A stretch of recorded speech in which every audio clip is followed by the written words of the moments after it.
Behavioral science has spent decades trapped in isolated silos. We have cognitive behavioral therapy focusing on thoughts, the fog behavior model isolating environmental triggers, and the trans-theoretical model charting stages of change. To bridge these fragments, researchers developed the Unified Theory of Behavior, or UTB. It was constructed to pull these scattered theories into a single comprehensive academic framework. UTB operates by mapping what it calls proximal determinants. It attempts to calculate how a person's expectations, their perception of social norms, and their personal attitudes interact. According to the theory, all of these internal calculations funnel down into one ultimate bottleneck, the subject's intention. The model posits that mapping the determinants predicts the intention, and the intention dictates the subsequent behavior. But this approach carries a fatal structural flaw. UTB serves as a complex academic filing system, yet it is neither elementally sufficient nor scientifically falsifiable. It relies on overlapping, subjective variables that cannot be empirically isolated or tested.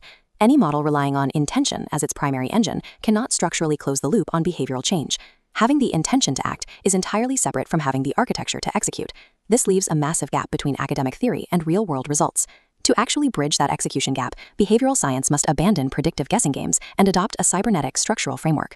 This is the Unified Behavior Model, or UBM. Its premise breaks cleanly from past models. Human behavior is not a passive output generated by good intentions. It is a steerable, goal-directed system. This diagram illustrates the shift from the before state, a puzzle of competing theories, into the after state, a unified concentric structure. It achieves elemental sufficiency, stripping away bloated terminology to distill behavior into exactly 4 irreducible components: environment, cognition, emotions, and behaviors. Where UTB relies on sprawling, overlapping lists of variables that blur together in practice, UBM provides definitive, testable boundaries. True scientific unification requires structural falsifiability. A model must make precise claims that can be tested, challenged, and broken. That is a scientific standard the UTB cannot meet. We can prove this elemental sufficiency by testing the models against each other. Watch what happens when we map the sprawling variables of UTB directly into the 4 components of UBM. Complex UTB concepts like norms instantly decompose into the physical environment and internal cognition. Expectancy drops cleanly into cognition as a predictive story we tell ourselves. The bloat disappears. The first resulting layer of UBM is the environment. This explicitly encompasses both the physical space around you and your embodied environment, your physiological state, genetics, and biology. The next layer is cognition. These are the internal narratives and stories that dictate your values. Recognizing this narrative core entirely replaces the need for UTB's vague attitudes metric. Then we have emotions. In this framework, emotions are not fixed personality traits. They are permeable conduits that dynamically mediate the influence between your thoughts, your environment, and your actions. Finally, we have behaviors. This encompasses your observable actions, habits, and skills.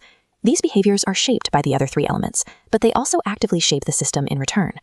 Looking at the formal UBM model, pay close attention to the bidirectional arrows connecting these concentric layers. Those arrows represent constant bidirectional interaction. An action alters the environment, which shifts an emotion, which rewrites a narrative. This continuous feedback loop is called reverberation, and it forms the behavior ecosystem. Because this system is strictly defined, it issues a falsifiability challenge. If a researcher can identify a 5th irreducible element of behavior, the model breaks. This exact testability makes UBM scientifically robust, exposing the lack of empirical boundaries in earlier models. This structural precision solves the most glaring failure of the UTB, the reality that high intention frequently fails to produce actual action. UTB theorists acknowledge that intervening processes, like situational constraints or old habits, will disrupt a person's intentions. Yet the theory offers zero mechanical intervention to overcome them. It maps the roadblock but provides no steering wheel. To bypass that roadblock, passive intention mapping must be replaced by cybernetic goal direction. This diagram compares the 2 approaches. The top timeline relies on intention alone and breaks down the moment it hits friction. The bottom timeline forms a closed cybernetic loop: plan, act, record, reassess. This loop is the P.A.R.R protocol.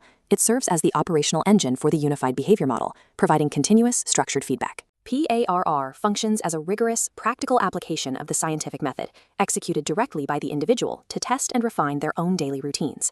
Without a dynamic, cybernetic feedback loop to reassess environmental constraints and cognitive narratives, any behavioral model relying strictly on intention is structurally doomed to fail in real-world application. Some academics argue that the record phase of this loop, the literal tracking of behavior, is merely an administrative accounting exercise, completely separate from the actual work of behavior change. Under UBM, that separation is a severe mechanical misunderstanding. Tracking is an active meta-behavior. It is the exact mechanism that generates the cybernetic feedback required to adjust the system. The physical act of logging a behavior elevates its salience. It forces cognitive awareness onto routines that usually operate entirely on autopilot. This goes beyond psychological priming. It is literal, physical conditioning inside the brain. Active tracking directly engages the anterior mid-cingulate cortex, or AMCC.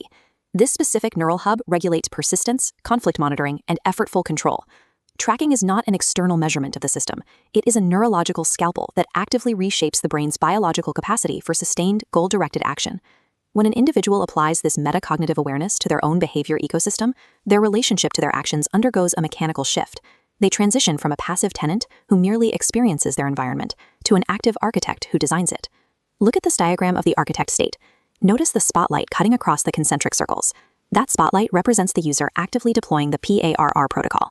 It diagnoses misalignments in real time, isolating exactly where their environment, cognition, or emotions block their goals.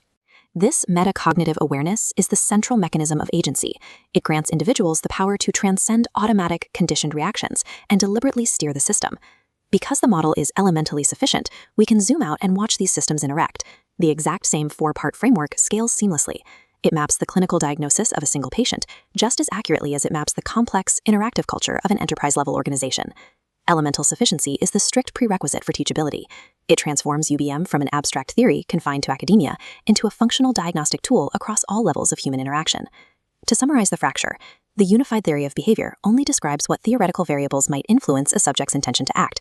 The unified behavior model solves the execution equation. It provides a structural, elemental map showing how a subject can consciously steer their behavior toward a definitive goal.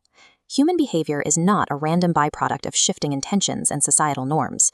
Measured, precise behavior is an integrated, reverberating ecosystem. With a falsifiable map and a rigorous Cybernetic protocol, human behavior transitions from an academic mystery into an engineerable system.